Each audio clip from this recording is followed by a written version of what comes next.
Welcome everyone. Welcome everyone. I'm looking for my co-presenter. He hasn't showed up yet, so we'll give him a minute to drop in here. In this little while we're waiting to get started, if you want to put into the chat where you're from or anything special that you'd like us to know about you that will help us know why you're interested in Kingian Nonviolence.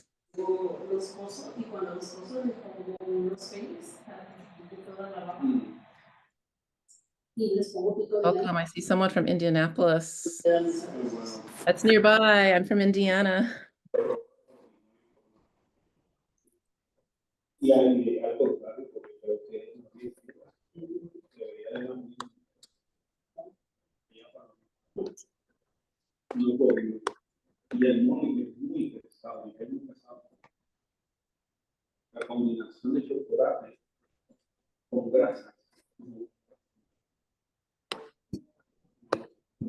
Welcome everyone. So happy that you're here today on a Saturday to with us. Stephen and I are really excited about sharing with you today.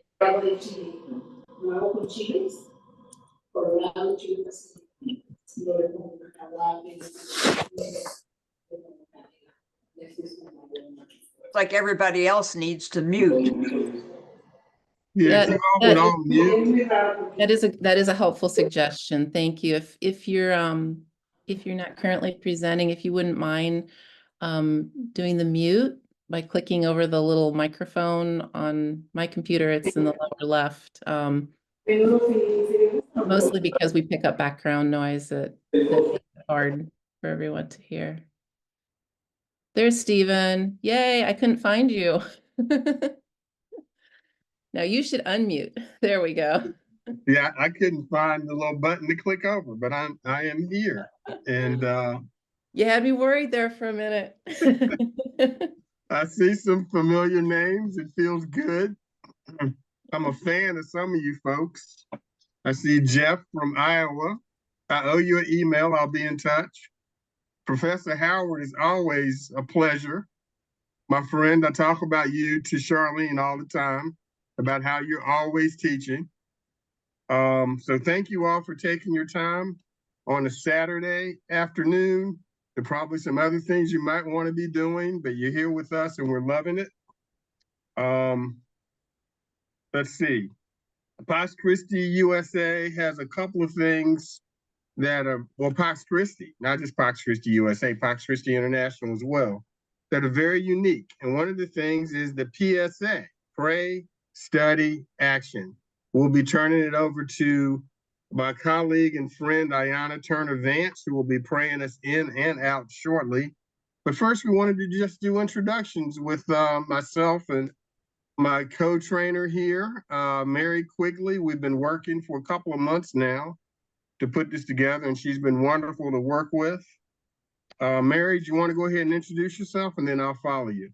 And I want to get our slides up here. So I'm looking for a screen share on my here we go. All right. Okay, just one moment. It's not giving me anything that would be interesting to all of you.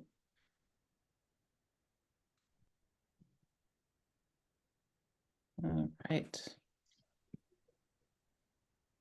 Bear with us. Yeah. It'll come together here shortly. Looks like we have 35 people in the room. It's a nice turnout.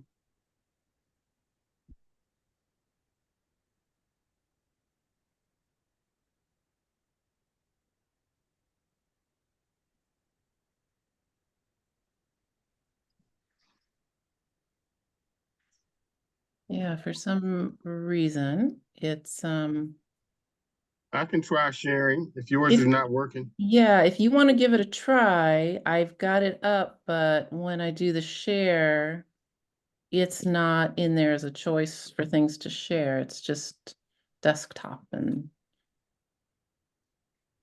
Okay, give me a moment.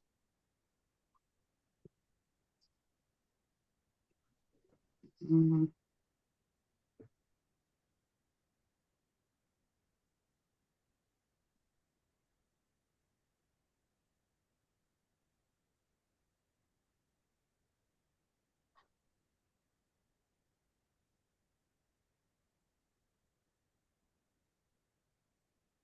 Oh, did, How's is that? that, did you get it?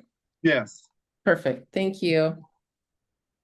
I'll go on to the next slide that has our introductions. Thanks, Stephen. Go for it, Mary. So I am a member of Pax Christi.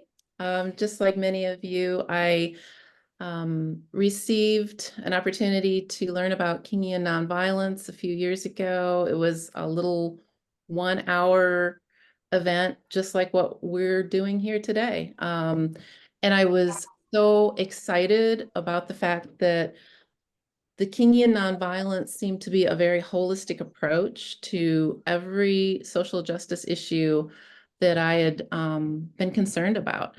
And so I was just sold on it. And from there, I went on to do further training so that I could get the certification to share what I was learning. Because honestly, I felt like after I learned what you're going to learn today, that I had an obligation to get the word out that even though our challenges are just vast right now, there is a strategy forward. There is a way forward, and it doesn't matter where you're trying to engage in terms of social issues. This can fit for all. So anyway, I'm just excited to be here and share. And there's a little more information about me in the bio on the slide. How about you, Stephen? Tell us your story.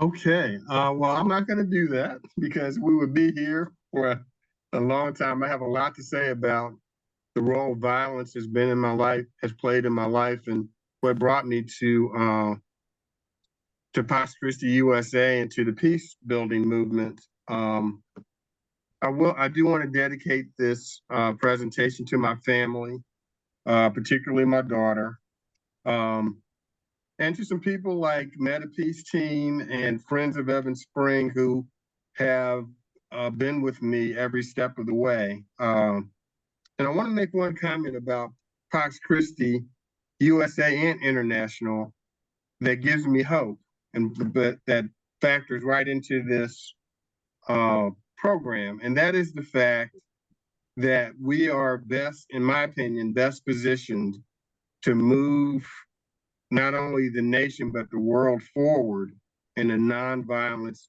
campaign. And I'll come back to that question toward the end because I want you to think about why I'm saying that. And it might be something that you've thought of, it might be something different, but just tuck that away for the end. At this point in time, I want to turn it over to our operations director, Ayanna Turner Vance, who will bring us in with the prayer, with this prayer, actually. Ayanna?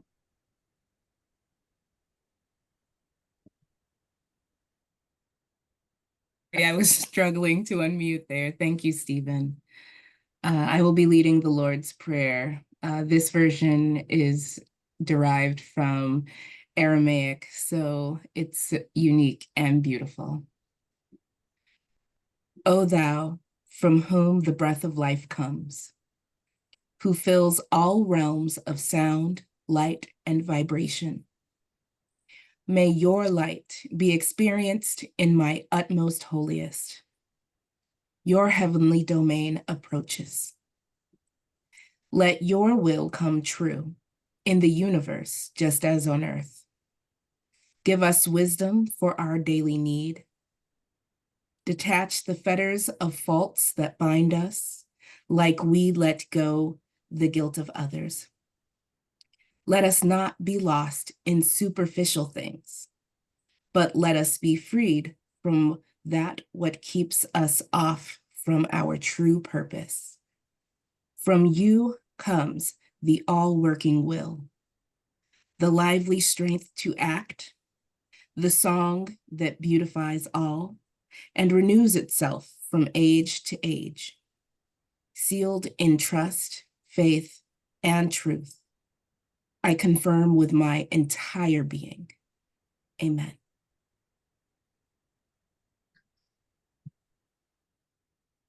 Thank you, Ayana. Why is this slide not working? Okay. So we're going to cover two components of Kingian nonviolence today. First is, as you can see on the slide, the 4 pillars of Kingian nonviolence. And then the second piece are the 6 principles. What we're not going to get to today are the 6 steps. It's just too much to cover in 75 minutes. But what we have done is we've scheduled a part 2. If you would save the date, you know, send yourself an email or put it in your calendar. It's scheduled for October the 5th, which is also a Saturday, from 2:30 to 4. We're going to talk about the 6 steps, what we call the skill. But let's get right into the 4 pillars. Time is going to be really tight. We're going to try and move through this quickly. Forgive us if we're talking too fast, but there's a lot to cover. We do want to leave a little bit of time for questions, if possible. So we have the 4 pillars. I'm going to go on to move to the first one there, Mary. And it's on you. So the first pillar of Kingian nonviolence is why Kingian? And when I tell people that I'm a Kingian nonviolence trainer, that's where things usually stumble a little bit, because sometimes they don't even know what that word Kingian is referring to. And so I have to kind of backpedal and share why we call it that. Because the truth is, there's a lot of people who are working for peace, who are working nonviolently, but they don't necessarily identify as following a particular method or tradition. Our method or tradition is rooted in the work of Dr. Martin Luther King Jr. and the Civil Rights Movement, and that's why it's called Kingian Nonviolence.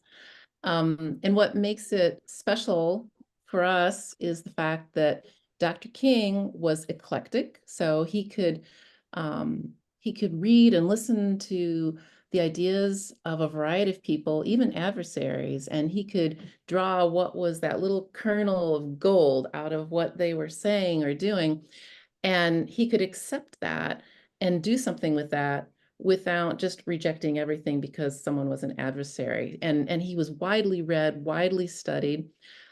He was very good at being able to hold 2 opposites in each hand, one in each hand at the same time, and have like nuanced discussions. And so that is another thing about Dr. King that informs the way we do nonviolence. And of course, he was a minister, so he was always coming back to, is this what Jesus would do? And but he was also influenced by Gandhi. And so he was able to look within his own religious tradition and beyond. So we call it Kingian, not necessarily because we're like idolizing him, although we greatly admire him, but because we see him as a fantastic example of someone who was able to put nonviolent action to really fruitful purpose.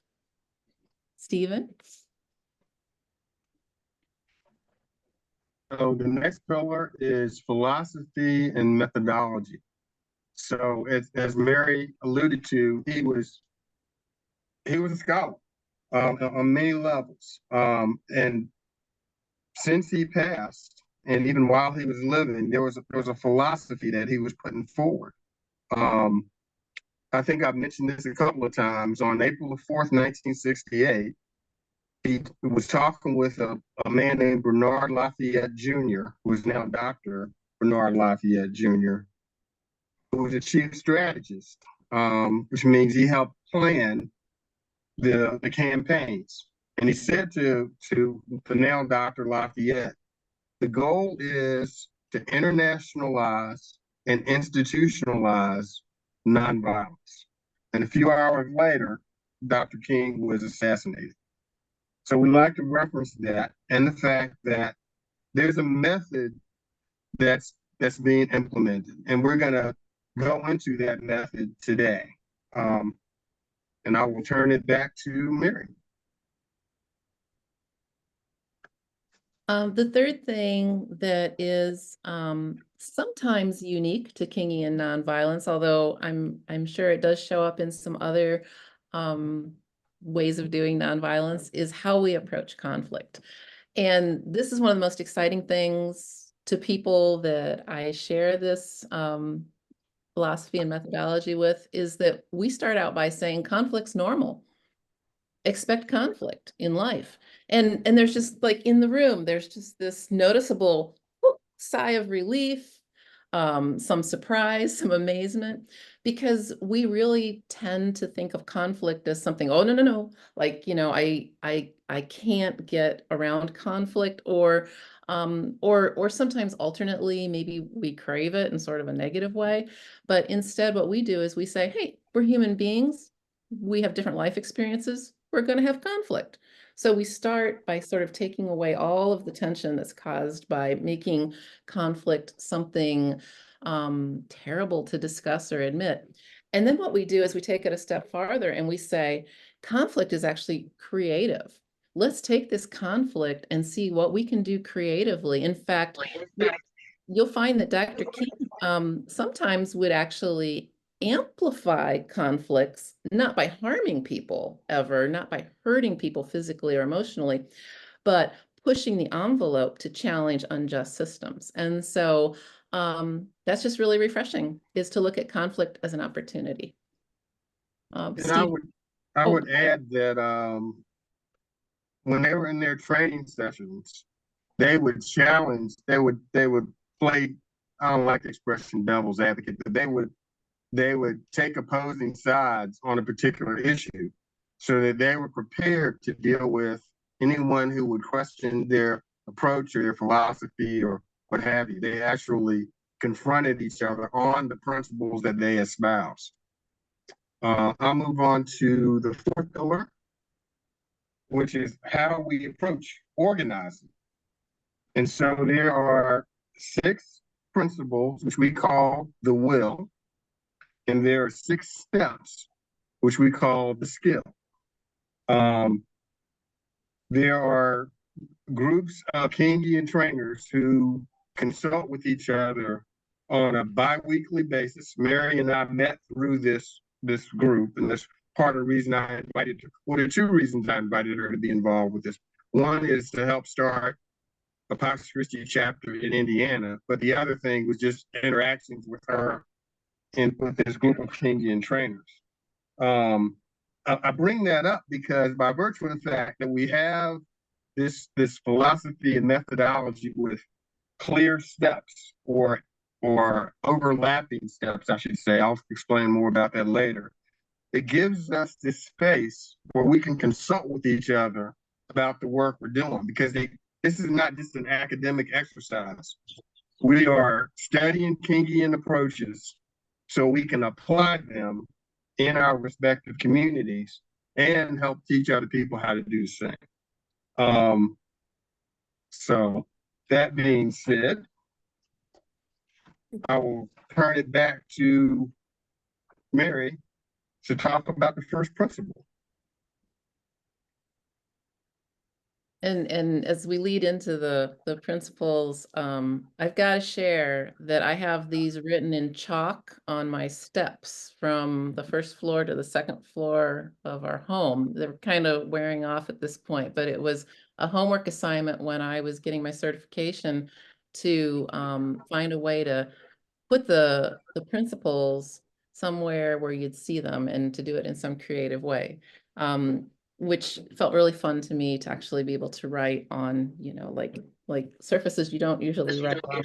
I figure my grandkids love that I you know, wrote across our steps. But it's a reminder to me that all of these principles have to be part of our way of life all the time. So everything we're going to talk about here with these principles, both Stephen and I, these are things that you don't just pull out when, you know, you've got an action in your community or a concern in your parish, and so you pull out your Kingian Nonviolence workbook. These are things that actually are life-changing. And I will say too, that the thing I love about them, which set this method of social action apart from some others I had been involved in the past, is the fact that they are so compatible with our Catholic faith. And the fact that these reinforce what I already believe as a follower of Jesus just really makes them resonate for me. So principle 1, nonviolence is a way of life for courageous people. Nonviolence is a positive force confronting the forces of injustice and utilizing the righteous indignation and the spiritual, emotional, and intellectual capabilities of people as the vital force for change and reconciliation, like soul force. You know, I think that's a term that's been used sometimes too. Do you want to do the next slide for me, Stephen? Sure. Thanks. Two of the things that really resonate for me, I've already mentioned the one, way of life. You know, it said it was a way of life for courageous people. So it's something that changes you as a person. And I have to honestly say that in doing Kingian Nonviolence, probably the most violence that I have addressed is my own. I have done a lot of inner work, and Kingian Nonviolence, that's the way it's designed. So that's not a unique experience for me, but Kingian Nonviolence really helps you take a look inside first. And then when you know, are more capable of love, then that can affect what you're doing in your in your home, even, and your parish and your community. So the way of life part, that's really exciting and important for me in this first principle. And the other thing, I love words. I'm just fascinated with word history and word origin. And I discovered that the word courage actually comes from a word meaning heart. So, and that's not just in the English language. I found that to be true in some other languages as well. I think there was an indigenous language where it was the same thing, where if you go back to the word for heart, it paralleled what the word for courage is. And so I just love that, because I think, you know, as Christians, we want to be living, you know, from our heart, from our love of God, from the Sacred Heart of Jesus. Next slide, Stephen. So I was thinking about that word courage sort of in like an everyday context, I guess.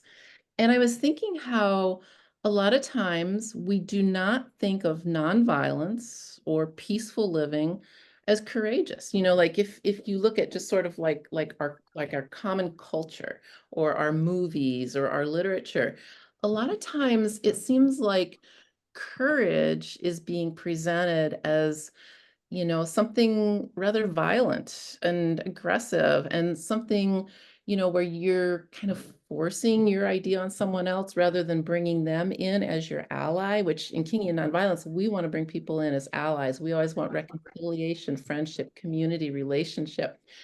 And so I found this great image of, this is an image, an artist rendering of Jesus being arrested. And, you know, a lot of us are familiar with the biblical story that they come to arrest Jesus and someone draws the sword and he says, no, put down the sword. If you live by the sword, you die by the sword.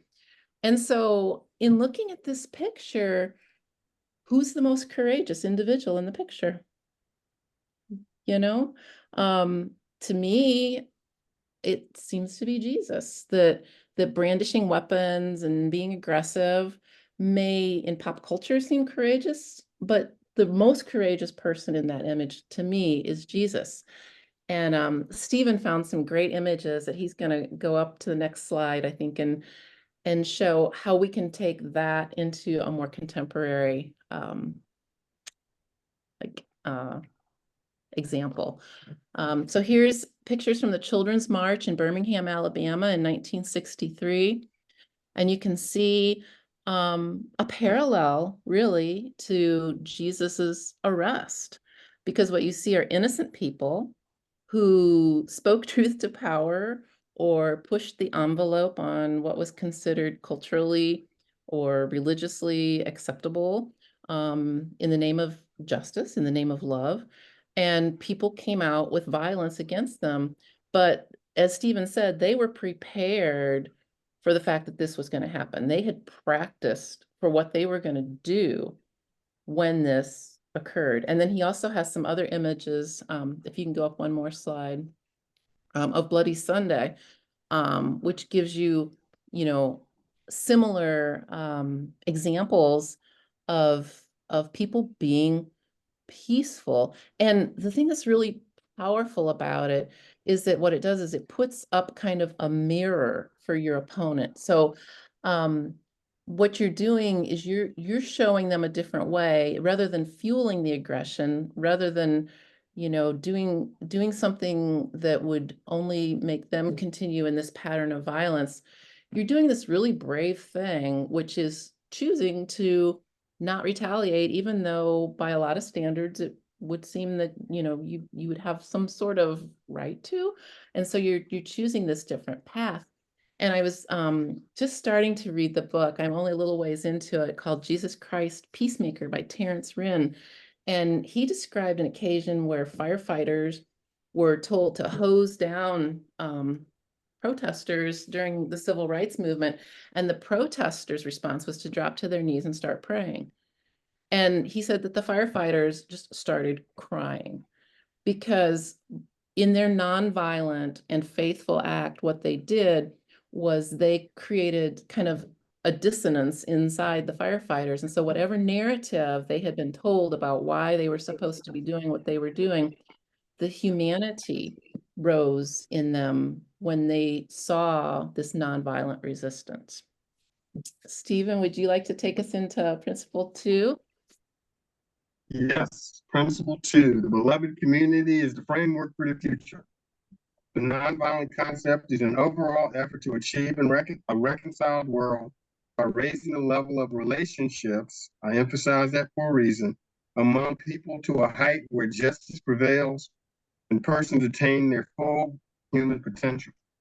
And so what I'm emphasizing is that grassroots organizing based on Kingian principles is all about relationships. It's about building relationships and motivating people to get involved and to commit to advocating for peace and justice. I need to give kudos to all of the folks in Pax Christi who are doing the work of organizing in their communities, because this is hard work. I'm gonna talk a little bit. You all have seen this quote before, I'm gonna assume, about what the beloved community is. I'm not gonna read that to you, I just want to reference it.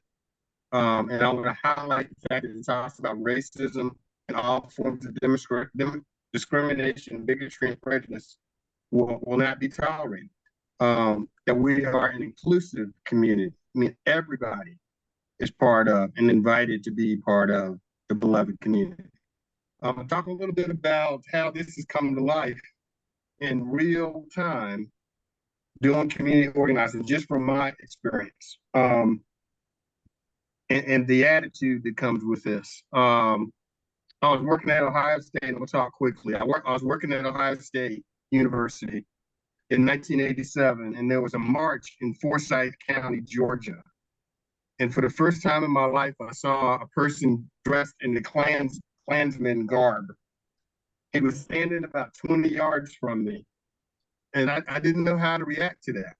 So I waved at him, like saying hi, put my hand up and saying hi. What do you think his reaction was? Anybody want to unmute and just tell me what you think his reaction to me was? I think he waved back. Pardon? I said, I think he waved back. That's exactly right. He waved back. And the reason that I waved at him and wanted him to wave back is because I wanted him to understand that he's part of the beloved community. And I wanted him to see me as human. But I share that with you because that's the attitude of Kingian Nonviolence. And I dare say that's the attitude of Pax Christi. So, and that needs to be the attitude within our group. We need to have inside out as above, so below, and this little image down in the bottom right corner. I have a friend named Charles Alphen who tells me that, and he's one of the primary organizers for Kingian Nonviolence. You'll hear more about him in October when we meet again. He said that 55% of the conflict that you're going to deal with in doing this work is within your own group. And I've learned firsthand, and I've also heard that that is an opportunity for us to practice dealing with conflict. So I've suggested and even created this principle-based conflict management plan that speaks to us being the same on the outside as we are on the inside. That we're using these very same principles to create a format or a plan for how we deal with conflict. And it all boils down to what our spirit and choice is when we come to the conflict. And that is the intent to win people over in terms of understanding principles of peace and justice, and to build relationships. I grew up playing sports, and all of my coaches would always say, you're going to play the way you practice. So we're bringing this idea of conflict management, peace and justice, beloved community into our organizations, right? Whether we're in El Paso or Milwaukee or wherever we are, right? Requires a lot of trust, a lot of discipline, and a lot of commitment. There's a book that I recommend. The pages are falling out of this thing because I read it so much. It is called The 5 Dysfunctions of a Team. And it has a quote in it that says, if you can get all the people in an organization rowing in the same direction, you could dominate any industry and any market against any competition at any time. I highly recommend this book to anybody who's doing any community organizing. Allies and saviors will emerge within your group. Allies are people who support the cause and understand how to support the people who have been marginalized and minoritized. And the saviors are people who think, oh, we have all the answers. We're going to come in here and save this community from itself. We'll go into that in a lot more detail again in part 2. The way that I've dealt with that in community organizing is, in my personal experience, is establishing a membership and clear boundaries about who is a member of the group and who's not, and creating this planning process that involves the entire group so you don't have members go rogue and claim that they're doing something on behalf of the group and they're not really doing that on behalf of the group. I know I'm talking a lot. I talk quickly. I'm going to move to the next slide. Go ahead, Mary. Principle 3 is attack forces of evil, not persons doing evil. The nonviolent approach helps one analyze the fundamental conditions, policies, and practices of the conflict rather than reacting to one's opponents or their personalities. Next. So again, human nature being what it is, we often have a tendency to direct our aggression at people. Whatever it is that irritates us the most or concerns us the most, there's often a person out there that represents that something. And so we tend to sometimes even say we hate them. And we might speak ill of them. We might talk on social media about them and, jump on their posts and try to somehow discredit them. So we're directing all our aggression at people. But at the same time, then, we might be showing too much conciliation toward the conditions that led to them being that way. So we're not looking at the fact that maybe the reason they think the way they do or do what they do is because of something bigger than me or them, something systemic, something that we maybe sort of take for granted without questioning. And so we have our conciliation toward these conditions. With Kingian Nonviolence, we like to change the dynamic a little bit on that. Next.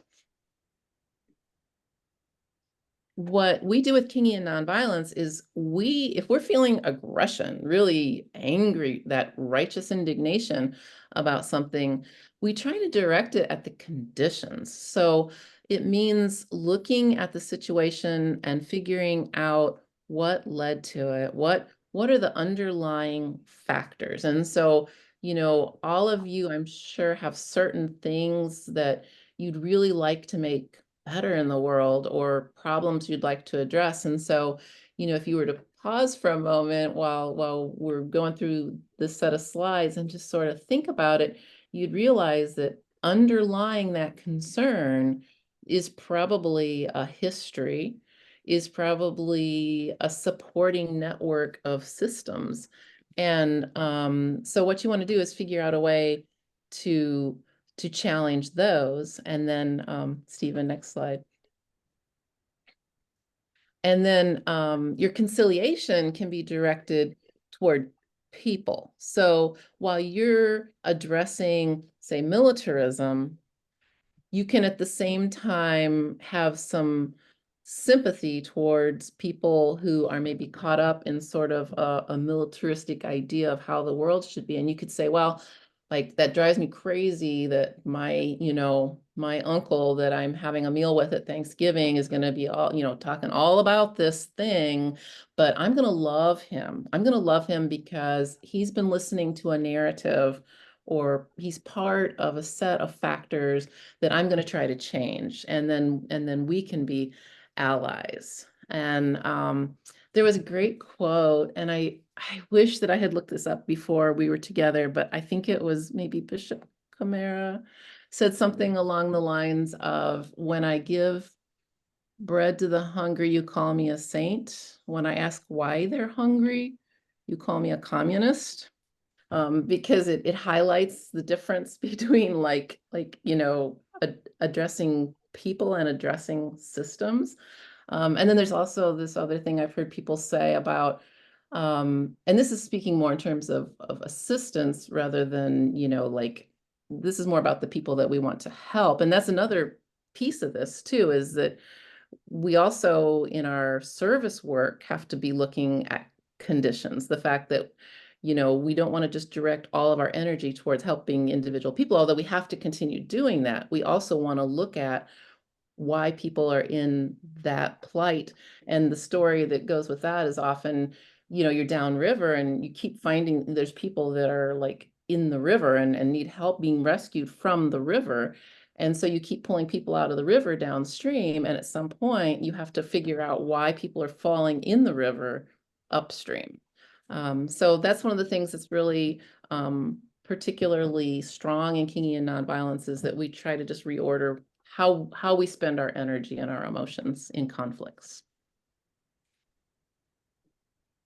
Oh, and I put this in because I had to sneak her in somewhere. She's my hero.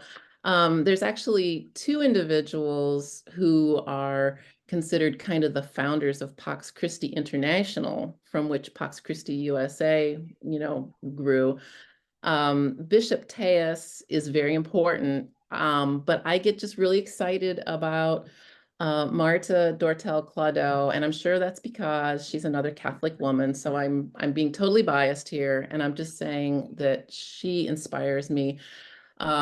She is one of our founders. We are here today in this meeting because this woman in the 1940s, when World War II was going on, would go into her prayer garden and keep a prayer journal and go to mass, and at some point felt that she was being called to pray for the people that seemed most despicable to those around her.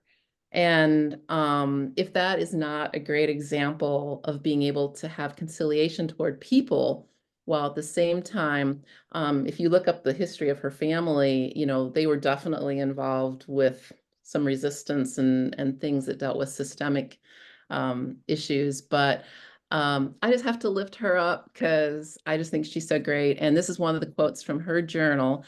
I was inspired to understand the mystery of Catholicism, that Jesus gave his life for all, and consequently that no one should be excluded from our prayer. So that's what I have to come back to when I have trouble offering conciliation towards somebody that's really just, getting to me. So your turn, Stephen. Okay, I'm going to read this one in 4 parts. Principle 4, accept suffering without retaliation for the sake of the cause to achieve the goal. The goal has to be clear. Self-chosen suffering is redemptive and helps the movement grow in a spiritual as well as a humanitarian dimension.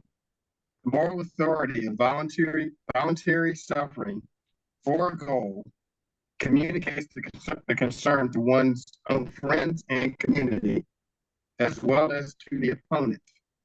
And if you go back and you look at the slides that we showed earlier, in a single snapshot, you can see this principle at work. Mary's already told a story about how effective it can be. I want to highlight the fact that this particular principle also illustrates how all of the principles meld together. They're not separate and apart, but there's this collective idea. And when we get to the 6 steps or the skill, you'll see that they're not really steps either. All of them blend together. But just quickly, I want to highlight the fact that accepting suffering requires courage, and that responding to somebody without retaliation requires you to recognize them as part of the beloved community. And obviously, no retaliation or attack means that you're being nonviolent, right? And you're rejecting the idea of any internal violence. And, we haven't gotten to these other 2 principles yet. And that you're recognizing that justice awaits. Justice is there if we continue in this vein. But the other thing I want to emphasize too is that this also applies to personal relationships. The same approach, the same practices, the same attitude applies in our personal relationships, whether we're at home, at work, out in the community, so on and so forth. This stuff, again, blends all into one kind of idea or attitude. Mary, back to you. Thanks, Stephen. And something that just before I do principle 5, Stephen and I had a conversation about this, that word suffering. I was with a group of high school students, and we were talking about the suffering aspect of Kingian nonviolence, and it got kind of real. Like we were sort of talking about like some of the more extreme forms of suffering that people have done for causes, like actual physical injury and death and whatnot. And one of the high school students said kind of like what, like you're asking me to do what here? And I, kind of went into mom mode, and I said, well, like you're right, like the kind of suffering that an adult might, after, years of work on nonviolence, might risk is different, than what you would expect of a high school student who's just a kid, and they're just figuring out like what is their cause and what's an appropriate way to respond to their concerns in the world and that. And so I just wanted to make it clear that, we're not expecting people to necessarily go out and risk life and limb, that's not the only kind of suffering that you can do for a cause, because sometimes, making a meal for a person who's been really rotten to you and giving it to them with grace and love, like that can feel like suffering. That can be awful feeling at first, but of course, later I think you feel the grace of it, and the blessing of it.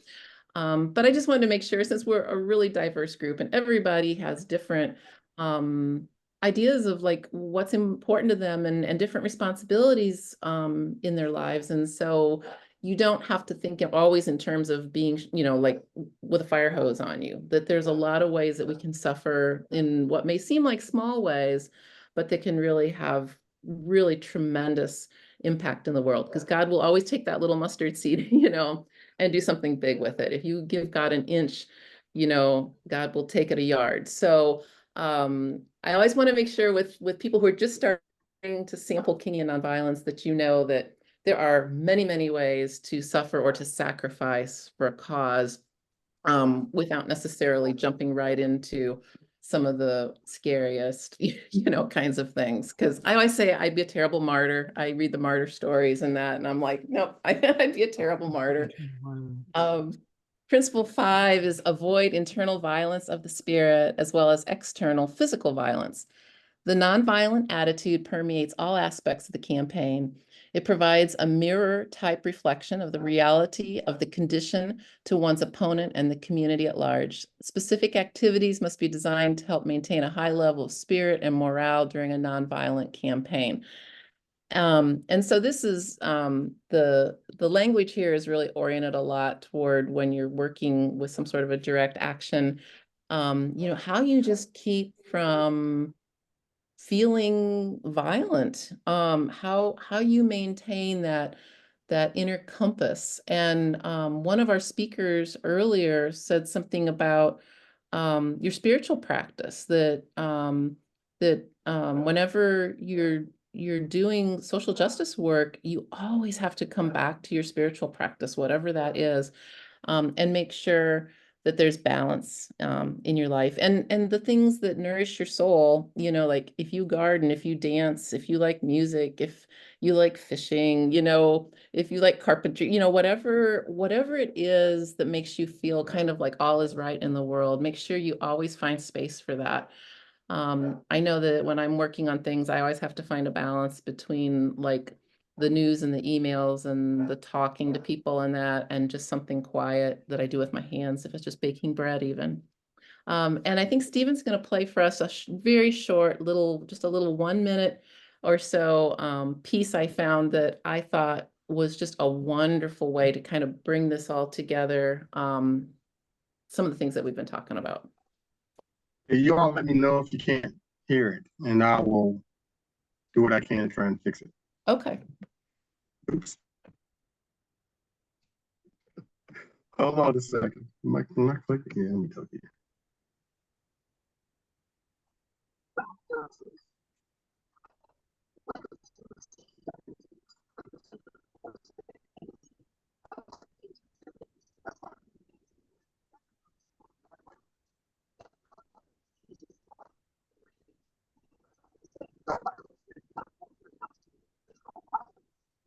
Stephen, we can't understand it.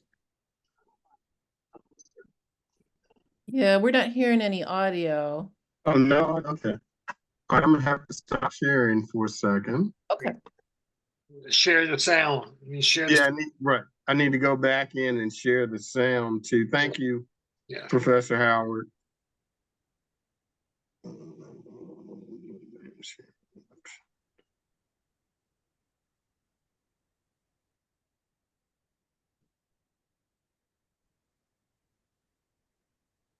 Hmm.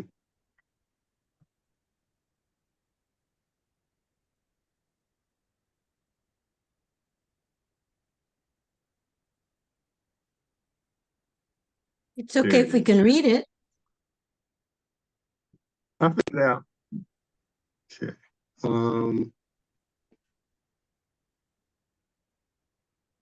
What in the world is that? Let me back up.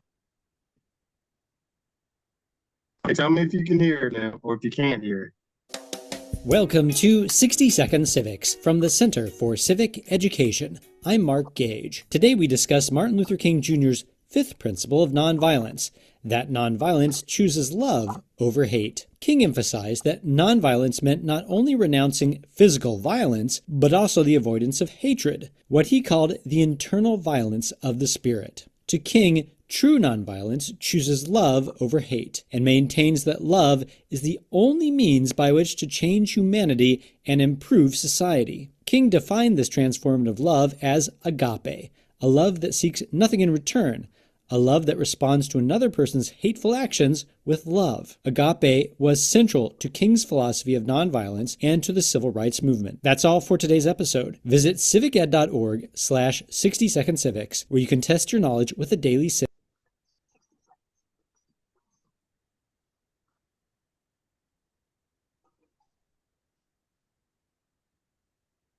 Thank you, Stephen, for playing that for us. And then I think we're ready for the next principle then. Yeah, let me reshare. And thank you. I know that complicated things for you to have to do both of those at the same time. So thank you for being a whiz at all of this. Appreciate it. I'm not a whiz, but I'm certainly learning. What did I do here? Okay, yeah.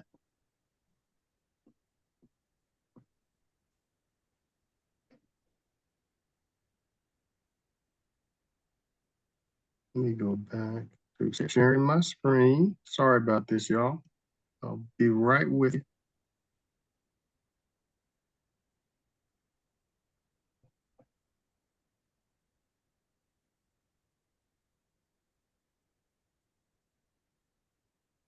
Here we go.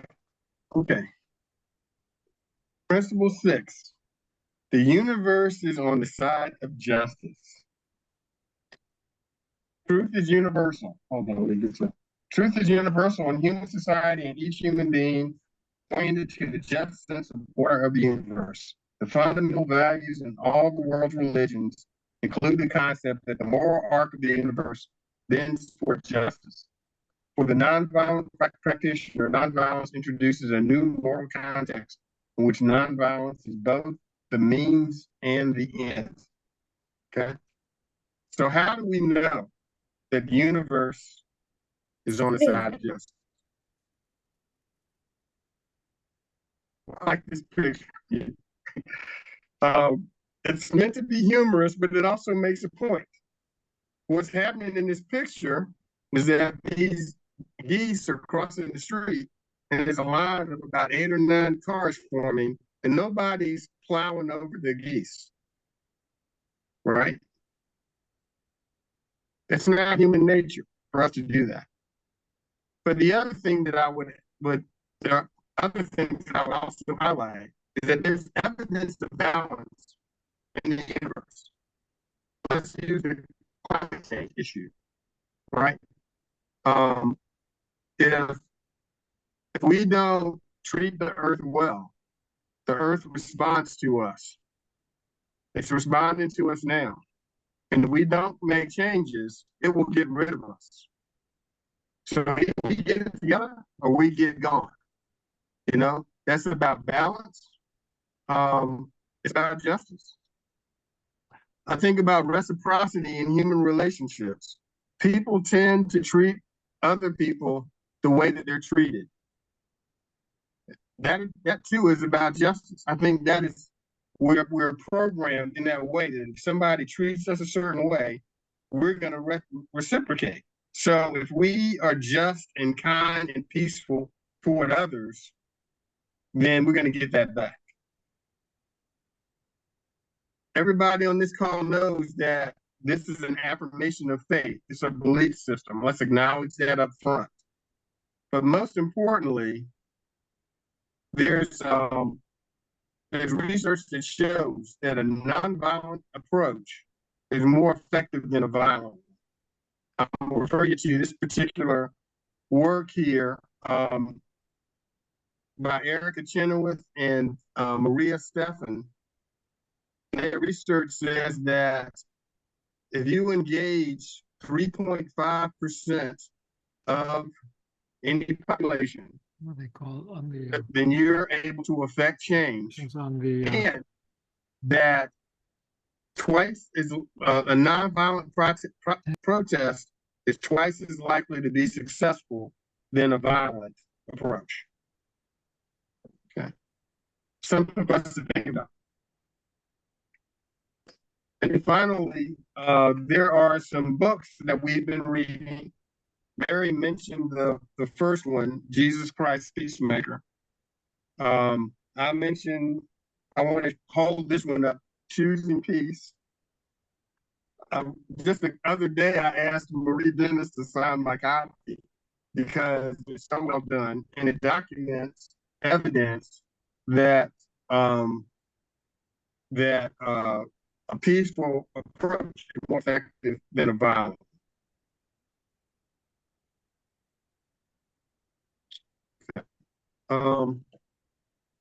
You want to say anything else, Mary, before we move on to the last slide, the last few slides? I just wanted to call out that I think Marie Dennis is in our room, and I Yeah. didn't know if she would be interested in coming off mute for a moment and saying hi and a minute or two about her book. Well, sure. Thank you very much. I've been appreciating your presentations. The book is really the stories that were told at the first conference that what is now the Catholic Nonviolence Initiative held in 2016. So it was stories of people from all over the world who use nonviolence in different contexts to accomplish a better situation or a better world. So it's really it's their story, not mine. But thank you very much. This has been great. It's an honor to have you in our Zoom room with us. Thank you so much.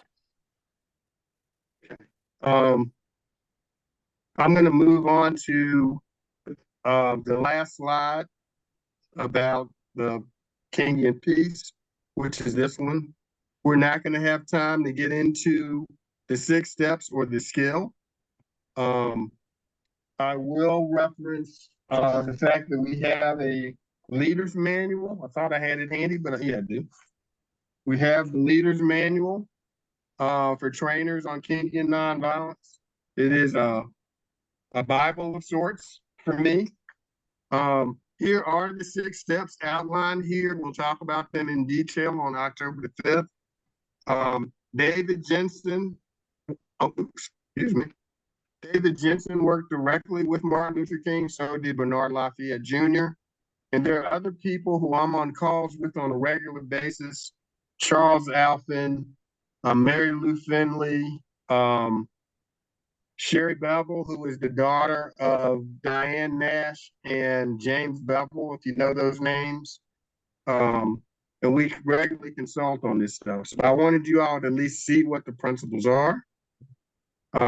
We have some time, I think, to go into some questions if people have questions before we turn it back to Ayana, who will talk about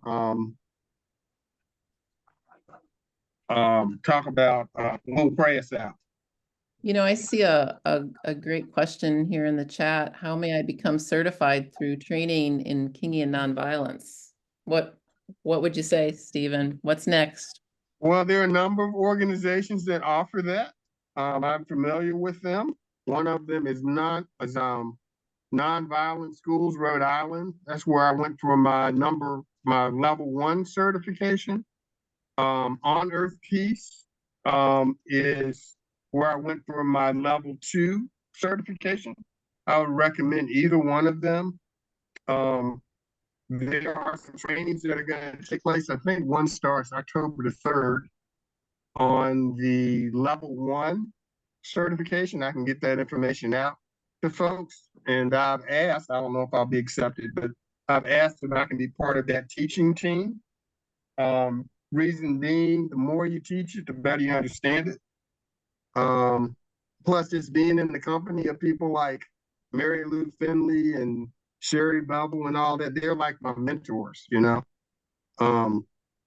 So that's, and are there any other questions in the chat or that people want to unmute and ask?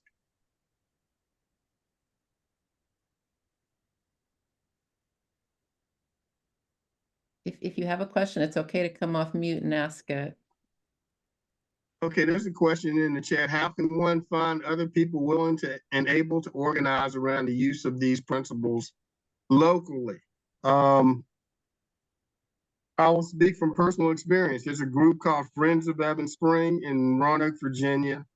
They are, I think, an up-and-coming version of the Beloved Community, very diverse group.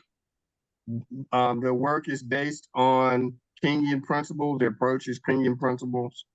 They are in level step 5 of the 6 steps in terms of the organizing. And so I think the answer to that question is by the way that you live your life and the way that you build relationships. That's the best way to not only to find a group, but to help create the group. And I'm happy to go into more detail about that as well. Jeff is asking, are the trainings virtual?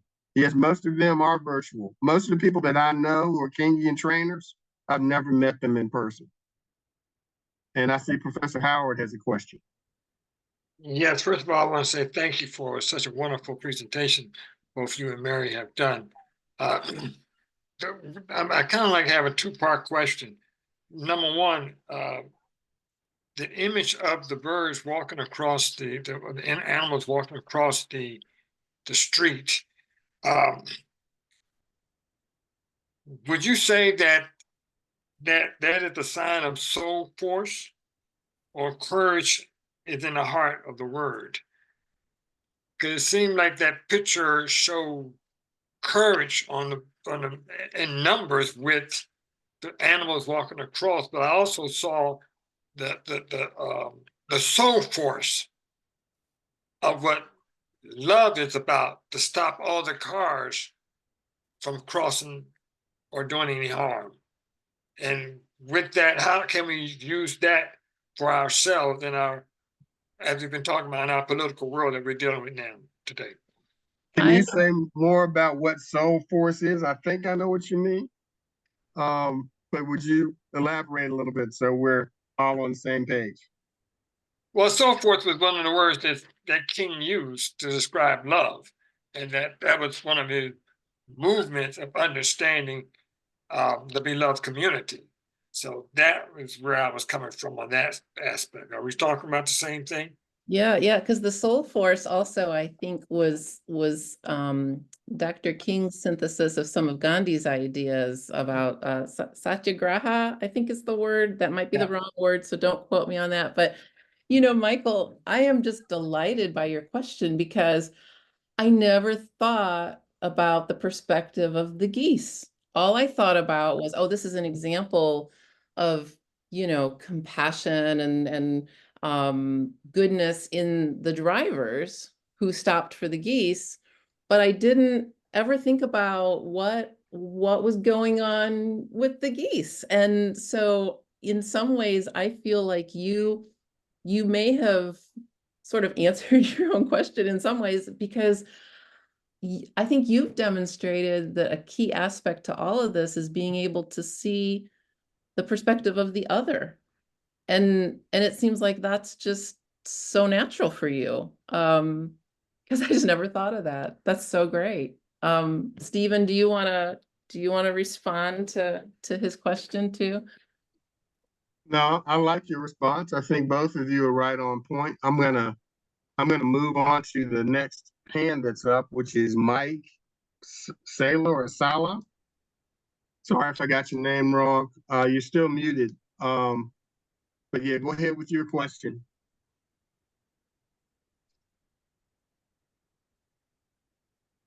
We can't hear you. How about now? Yeah, now we can hear you. Yes. Good. Thank you. Listen, I just wanted to do a pedantic issue about the word suffering. You know, sometimes we get it so confused, and deep down inside, suffering has a lot to do with not having any meaning and purpose, whereas pain is sometimes we confuse with suffering. Like if I am going to have to experience pain in order to do a nonviolent action, I may not necessarily be suffering because I know what I'm about.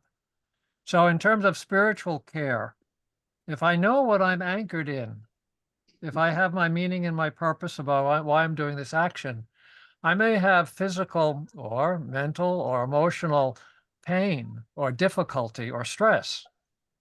But I'd like to sort of clear that up. You know, we have to sort of say, yeah, I may have stress or experience some sort of pain, but I may not be suffering. And so in trying to teach nonviolence, I don't like to put it all together that any sort of distress is necessarily suffering. I know commonly we think that anytime I have pain, it's suffering, but I think if you look deeply, there's a difference and a distinction. So I raise that up. Maybe it would be helpful to other people or not. So that's all I want to say. But thank you for your presentation. Yeah. That is a Thank you wonderful, for making that distinction. yeah. Because we're talking about suffering and or sacrifice for a purpose. And that purpose is really clear by understanding, the context of the situation, that we're organized as a group and we're launching this campaign with a goal in mind. Let me say it this way. December 1st, 1955 was planned. That was the day that Rosa Parks got arrested. She was ready for that. She'd gone through training for that. I used to think it was just a spur of the moment thing before I knew better. But she was ready for that, and so was there was a community of people around her that was ready for that. So that was anticipated, and that was suffering for a cause, a clear goal for the community.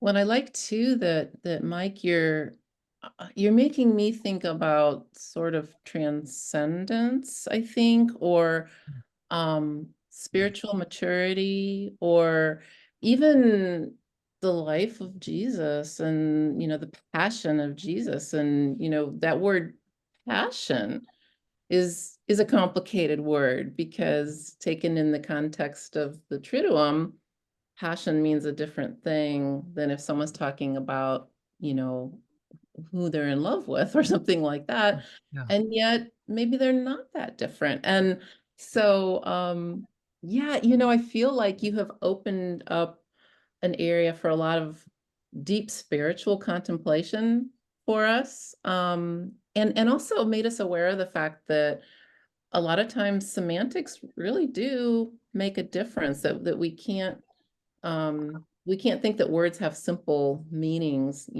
for everyone. Especially it sounds like you have a pretty deep spiritual practice to be at the point where like suffering can be sweet in some way. And I'll be thinking about your comment for a very long time, Mike. Thank you. And I will incorporate that into future presentations. Thank you. Okay. Okay, I see a comment from Denny Duffel. I think I emailed you about the billboard project that you're doing. Is this the same person?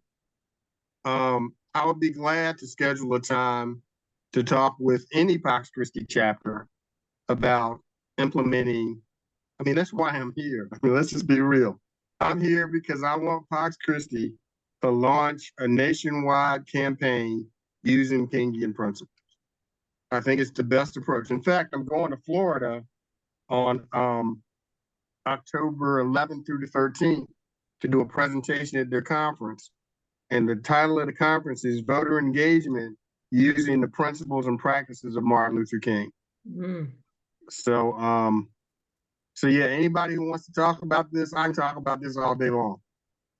And it's a lifestyle for me. And let me say this too. I appreciate Professor Howard, because I took one of his classes, or took part of one of his classes. I missed some sessions, but I learned so much from his wisdom about Martin Luther King. So Martin Luther King Jr. So thank you for that. I just want to make that acknowledgement. Where are we? Oh, wow. We are just about out of time, unfortunately. But remember that we have as part 2 on October the 5th. My email address is on this slide that you can see. And I'm going to turn it over to my sister from another mister, Diana, if you would. Thank you, Stephen. I'll be praying us out with Pax Christi International, their Catholic Nonviolence Initiative's Prayer for a Nonviolent Heart. Recognizing the violence in our own hearts, yet trusting in the goodness and mercy of God, we ask you, O Nonviolent One, to help us practice today what you taught us in the Sermon on the Mount, to love our enemies and to pray for those who persecute us, that we might be daughters and sons of our Creator in heaven. We ask that today we might carry out in our lives the love and example you gave us. By striving for peace within ourselves and seeking to be peacemakers in our daily lives, by refusing to retaliate in the face of provocation and violence, by persevering in nonviolence of tongue and heart, by living conscientiously and simply so that we do not deprive others of the means to live, by actively resisting evil and working nonviolently to abolish war and the causes of war from our own hearts and from the face of the earth. Oh God, we trust in your sustaining love and believe that just as you gave us the grace and desire to offer this, so you will also bestow abundant grace to fulfill this prayer. Amen. Thank you, Ayana. And again, I will extend the invitation and encourage people to email me about not only the October 5th session, but there's one on bystander intervention between Pax Christi and Meta Peace Team, and ahead of the election, trying to help get people ready for that. And I'll just close with this last quote: "Fight for the things you care about, but do so in a way that encourages, that lead others to join you." Ruth Bader Ginsburg. And we will go back into the room. Thank you, Mary, for working with me. This has been wonderful. Thank you all for being on the call. My pleasure. Thank you all. I don't know how to exit the, I'll stop sharing my screen. Let me do that. And I guess we can hang out for a minute till she pulls us back into the room. Does anybody have any other questions while we wait? Is that you, Lynn, raising your hand? Yes, I couldn't find the little hand, sorry. That's okay. Is it too much of a bother to show the 6th principle screen again? No, not at all. I'd be glad to do it.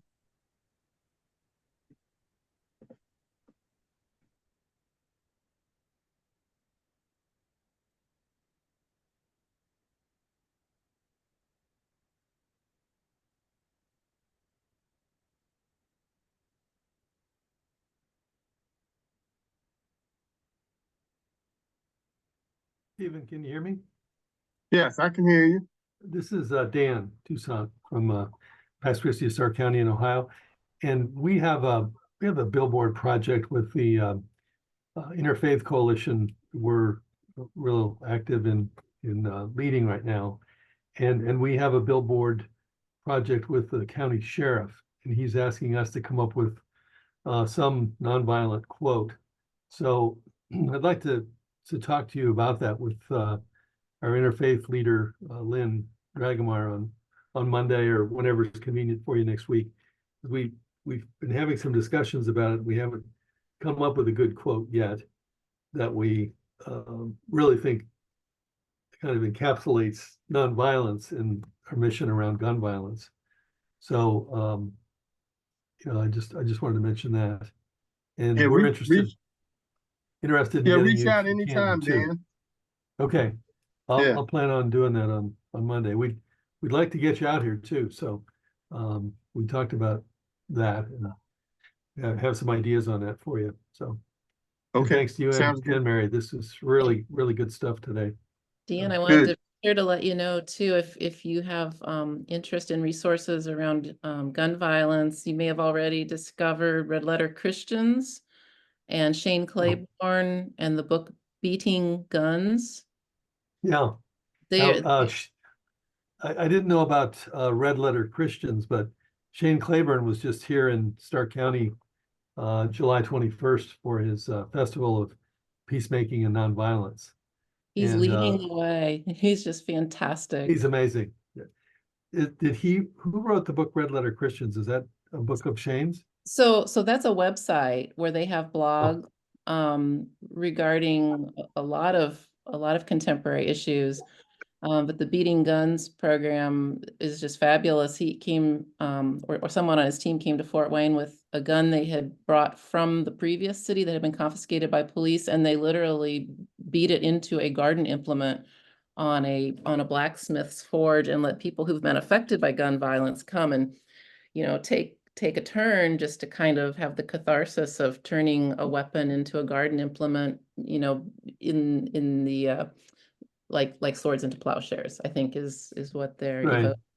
Well, that is a kind of an impactful thing to watch and participate in. But I felt like the stronger part of the program, we had family members from our Stark County Prosecutor's Office that they'd worked with people that had lost people to gun violence. Anything from, suicide, the kid had a gun, to, someone being murdered by, a neighborhood gang shooting or whatever. But they came and talked about the impact on their family. And it was gut wrenching, but it was really kind of soul opening as to how critical all this stuff is. And when you tie that in with music, and they had a young lady singing between some of the presentations, it was really quite a day.